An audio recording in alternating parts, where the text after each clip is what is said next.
Bienvenue dans un nouvel épisode les amis. Dans cet épisode on va parler prévention de blessures et je vais vous expliquer pourquoi la plupart des choses qu'on vous dit concernant la prévention de blessures est totalement faux.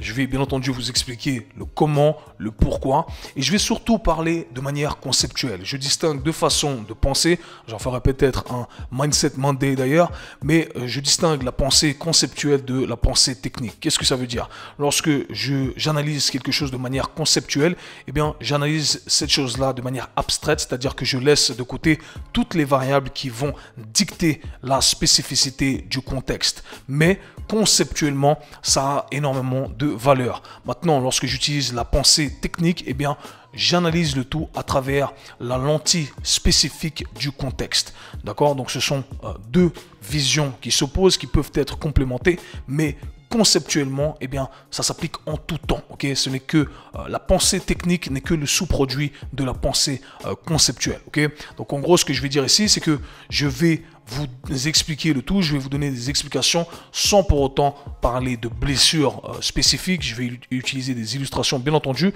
mais je ne vais pas m'attarder sur les aspects techniques de certaines blessures, certaines pathologies, certaines modalités. Voilà, ça c'est dit. J'ai organisé le podcast de façon à m'élaborer sur trois erreurs qui sont communes dans l'industrie et j'espère que ça aura du sens pour vous. Donc commençons directement par la première erreur qui est une erreur de sémantique quelque part. Alors lorsque on parle de prévention de blessures, techniquement parlant, eh bien le terme est incorrect. On se bat beaucoup dans l'industrie en parlant de sémantique. Quelqu'un utilise un mot, mais en vrai, ce mot ne s'applique pas à 100%. Par conséquent, c'est totalement faux. Moi, j'aime pas voir les choses comme ça. Je pense que conceptuellement, le terme prévention est OK, d'accord, mais techniquement, il ne l'est pas. Parce qu'on ne peut pas prévenir les blessures à 100%. Les blessures peuvent arriver, ça fait partie du game. Que vous soyez un athlète, peu importe le niveau, haut niveau, niveau moyen, niveau débutant, les blessures, ça peut arriver, ça fait partie du game. Dans la vie de tous les jours, les blessures peuvent arriver. Alors, notre travail à nous, qu'est-ce que c'est en tant que professionnel du sport, de la santé? Eh bien, c'est d'avoir une influence positive sur la conséquence de l'événement négatif. En gros, lorsqu'il y a un accident, si on s'est bien préparé, eh bien, l'accident ne sera pas très grave, ok, ou sera moins grave que ce qu'il aurait pu être si on ne s'était pas préparé. Concrètement parlant, qu'est-ce que ça veut dire? Ça veut dire que on aura préparé les tissus et au lieu d'avoir les ligaments croisés, eh bien on aura une gêne qui va durer pendant une semaine, 2 semaines, ok. Et le travail derrière la prévention entre guillemets, vous l'aurez compris, le terme utilisé simplement pour qu'on se comprenne, eh bien c'est ça, c'est de préparer au maximum les tissus au cas où une mauvaise position venait à arriver. Ok, c'est le travail qu'on a et c'est un travail qui est très important pour moi, surtout pour les préparateurs physiques. Je pense que c'est quelque chose sur lequel on doit mettre beaucoup l'accent dessus. Maintenant, la blessure, qu'est-ce que c'est? J'ai déjà parlé de l'équation de la blessure qui est devenue très populaire et qui est importante à comprendre. Je fais un petit résumé ici. La blessure, c'est tout simplement lorsque l'intensité qui est placée sur certains tissus dépasse la capacité de ces tissus à tolérer, à gérer, à absorber cette intensité. Concrètement parlant, encore une fois, lorsque la charge en kilos, pour faire très simple ici, ou en newton par mètre, dépasse la capacité de ces tissus à gérer cette charge en kilos, eh bien, on a une blessure. Maintenant, le travail de prévention consiste à exposer nos tissus à une charge conséquente, mais une charge qui est toujours tolérable, de façon à ce que ces tissus deviennent à chaque fois plus forts. Ok, c'est vraiment ça le travail de prévention. Maintenant, ça me permet de transitionner directement au deuxième point qui est très important et qui est celui sur lequel je vais le plus m'attarder. Annonce pour tous les coachs et les thérapeutes. J'ai décidé d'ouvrir la 4e vague de mon programme Mentorship, le programme qui ramène ta carrière au next level. J'ai des dizaines et des dizaines de témoignages de coachs diplômés d'université, de kiné du sport, de physio en Belgique et en Suisse qui me disent que c'est le meilleur investissement qu'ils n'ont jamais fait. J'ai décidé d'ouvrir les portes de la 4e vague officiellement le 4 avril 2022 et le programme commencera officiellement le 2 mai 2022. Lors des 3 premières sessions, les places sont parties uniquement en 3 jours. Je le répète, les places sont limitées, tu ne veux pas rater cette occasion, donc dépêche-toi. Le 4 avril 2022, sois à l'affût, garde ta place et je me réjouis de partager avec toi. On fait une erreur qui est très grave dans l'industrie de la santé et du fitness, c'est que on a attribué des exercices prédéfinis à des blessures dans le cadre de prévention. Et la première question à se poser, c'est pourquoi on a créé des exercices prédéfinis pour certaines blessures. On connaît tous des exemples communs. On dit, ok, vous avez mal au dos, vous avez mal au bas du dos, eh bien, il faut faire la planche, il faut faire le gainage. Eh bien, pourquoi on a créé ces exercices prédéfinis avec voilà, des contraintes prédéfinies? Eh bien, ça a été créé à cause d'une mauvaise compréhension anatomique de 1 et de 2, ça a été créé à cause de mauvais liens de causalité et mauvais liens de corrélation. Et ça, c'est le cancer de l'industrie de la santé et du fitness. C'est la pandémie de l'industrie de la santé et du fitness. Des mauvais liens de causalité et de corrélation. Je reprends l'exemple ici de la sangle abdominale, des douleurs au dos. Okay? On a mal au dos. Et donc, ce qu'on a fait, c'est qu'on a attribué les douleurs au dos à une faiblesse au niveau de la sangle abdominale. Par conséquent, on a dit, ok, si les douleurs au dos sont là à cause des faiblesses au niveau de la sangle abdominale, eh bien, la solution pour renforcer les maux de dos, eh bien, c'est de renforcer sa sangle abdominale. Du coup, qu'est-ce qu'on fait? On fait la planche, ok? Et c'est un peu comme ça, ces liens rapides qu'on a créés à cause de liens rapides complètement erronés, des erreurs fondamentales ici, des liens de causalité complètement erronés, des liens de corrélation qui sont complètement erronés, ok? Le problème avec tout ça, c'est justement qu'on a on a poussé les professionnels du sport et de la santé à croire qu'il y avait des exercices magiques pour pour résoudre un problème, ok? Des exercices magiques pour guérir des blessures. Encore une fois, l'exemple de la planche avec les blessures. Le problème, c'est qu'il n'y en a pas, ok? Je vais bien entendu élaborer après sur tout ça. Donc là, vous posez sûrement la question, vous dites, ok, mais comment alors on devrait utiliser les exercices? Parce que là, ce que concrètement, je suis en train de vous dire, c'est que il n'y a pas d'exercice prédéfini pour les blessures. C'est beaucoup plus complexe que ça. On a trop simplifié le truc. C'est un autre cancer de l'industrie de la santé et du fitness, c'est que on simplifie là où il devrait y avoir de la complexité et on complexifie là où il devrait y avoir de la simplicité.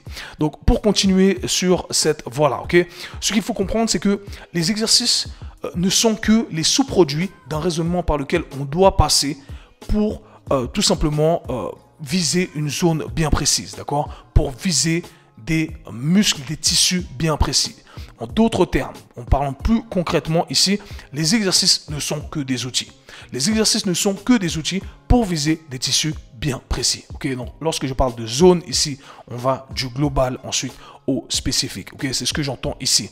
Et le problème de voir les exercices comme des exercices magiques qui vont résoudre X ou Y blessures, eh bien c'est qu'on oublie fondamentalement le pourquoi on utilise des exercices. Ok, c'est ça le vrai problème. Ok, on analyse la blessure à travers la lentille de l'exercice, mais on devrait plutôt analyser la blessure à travers la lentille des tissus endommagés. Ok, donc au lieu de se dire, oh, la planche, ça guérit les maux de dos, on devrait se dire, ok, les maux de dos, où est-ce que se situe la blessure?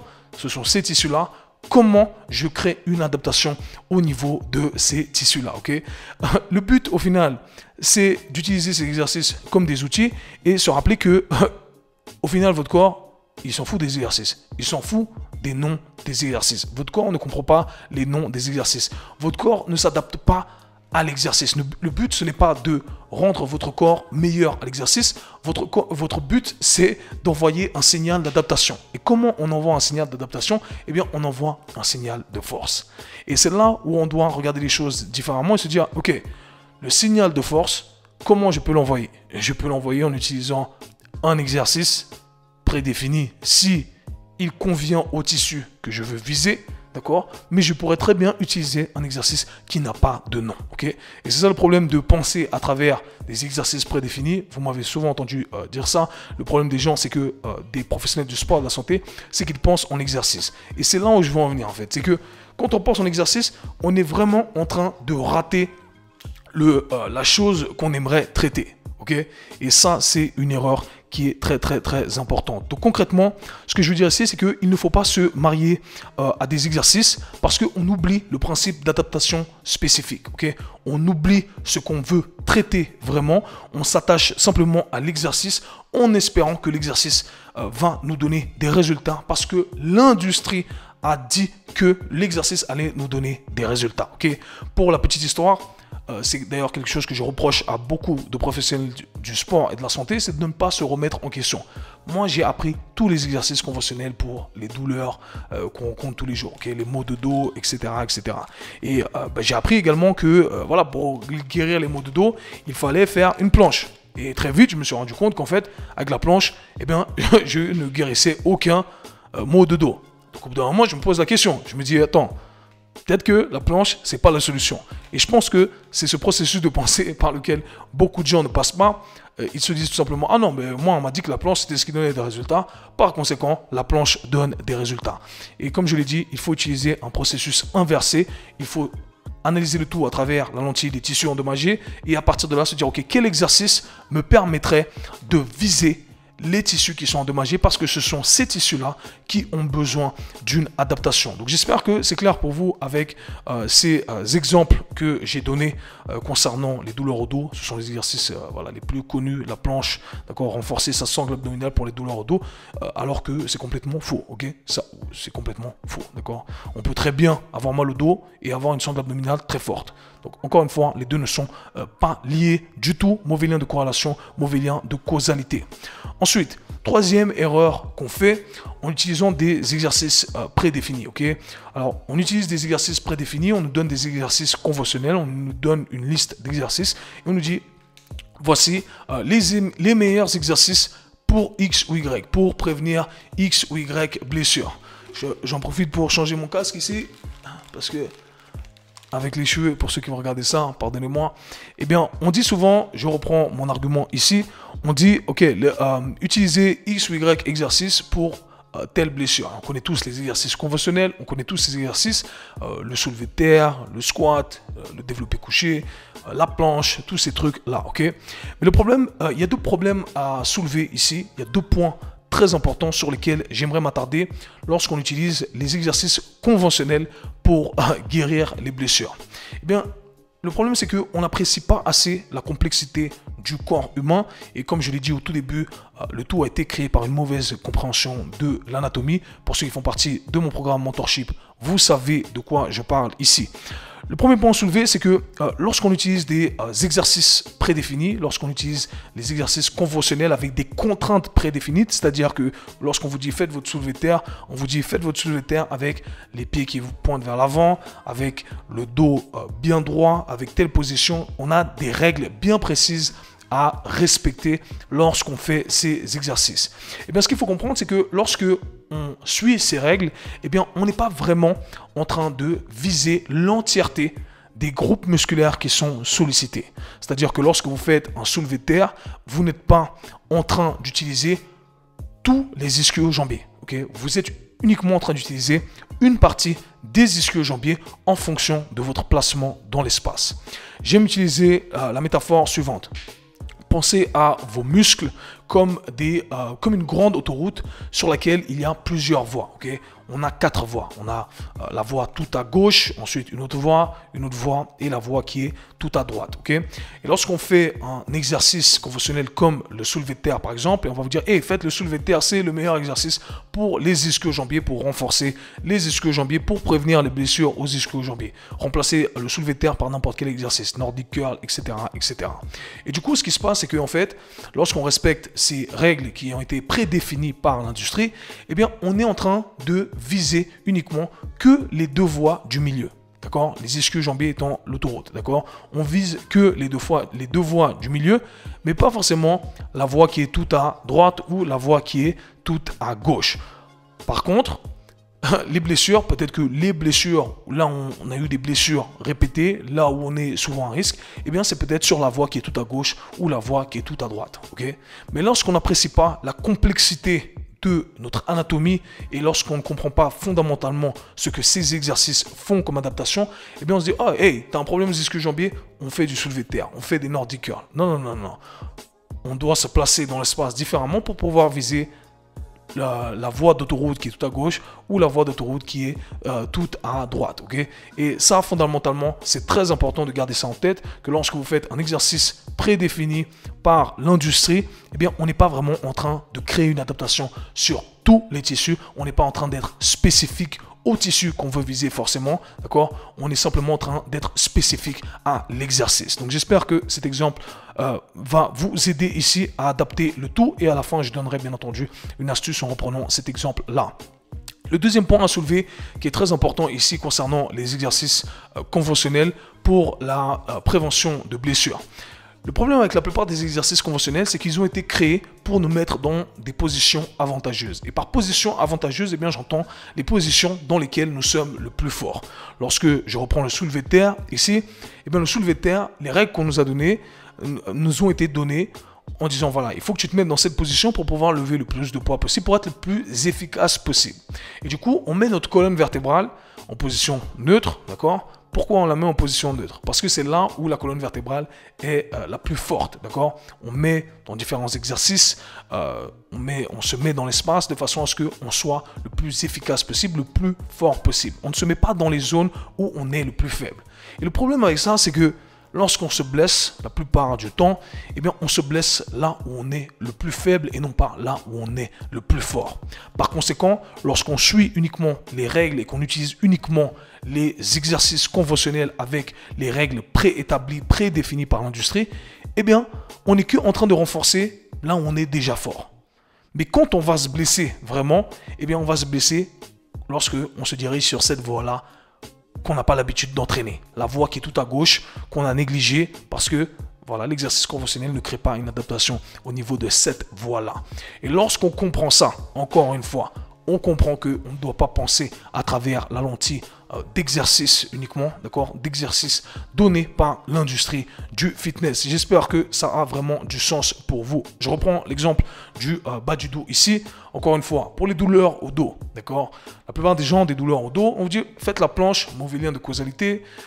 Autre mauvaise compréhension de l'anatomie du corps humain, c'est que les douleurs au dos, au final, la douleur au dos, ce n'est pas un truc, d'accord? On a mal au dos, mais on a tous des douleurs au dos qui sont différentes.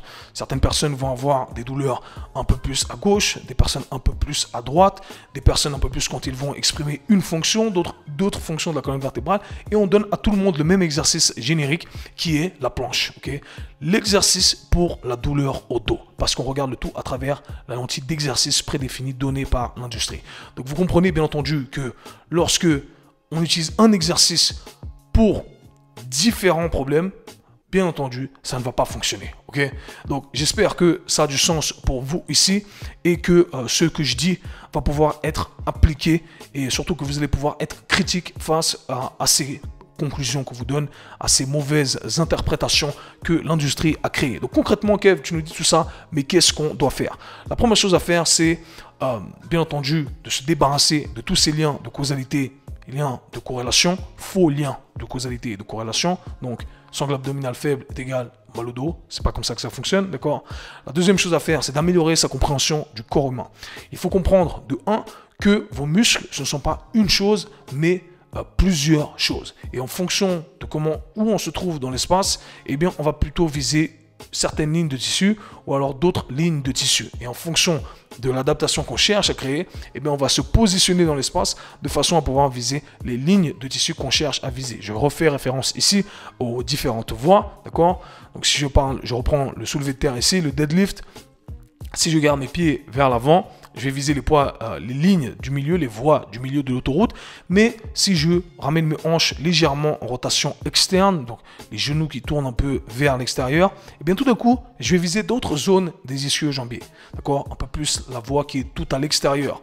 Maintenant, si je ramène mes genoux plus vers l'intérieur, les hanches en rotation interne, et bien je vais viser plutôt certaines lignes des ischio-jambiers qui se trouvent plus à l'intérieur. Okay? Donc c'est comme ça qu'on adapte le tout et qu'on arrive à être un peu plus spécifique. Maintenant, ce qui est important également, c'est de comprendre l'exercice. Comme je l'ai dit, on adapte l'exercice en fonction de notre anatomie, de notre compréhension anatomique. Ensuite, on veut configurer les angles, bien entendu, les positions, l'exercice, de façon à pouvoir avoir l'adaptation qu'on cherche à avoir. Et la dernière chose à mentionner, eh bien, c'est qu'on ne veut pas être marié à des exercices, on ne veut pas être marié à des modalités. Si je reprends des exemples concrets ici, si on vous dit que le squat, c'est le meilleur exercice pour renforcer les genoux, eh bien, ce qu'il faut comprendre, c'est que vos genoux ne parlent pas la langue du squat. Vos genoux parlent la langue de la force. Donc, on peut utiliser n'importe quel exercice tant qu'il applique un stress mécanique sur nos genoux, comme le squat, eh bien, nos genoux vont devenir plus forts. Aussi simple que ça, ok? Et c'est comme ça qu'on doit comprendre le tout. Et qu'on doit également comprendre, on doit comprendre le fait que le squat, ça va placer un stress sur une zone uniquement du genou, ok? Pas sur tout le genou, pas sur toutes les fonctions du genou, pas sur tous les tissus du genou, ok? Donc, très important de ne pas se marier à des exercices. Et j'espère que vraiment, cet épisode pourra vous aider. Tout ça, c'est expliqué de manière conceptuelle, mais ensuite à vous de l'appliquer dans votre contexte spécifique. Dans tous les cas, nous, on se parle très bientôt. Et si vous avez des questions et que vous voyez tout ça sur YouTube, n'hésitez pas à lâcher un petit commentaire ou à les poser dans les commentaires. Voilà tout. On se parle très bientôt. Peace.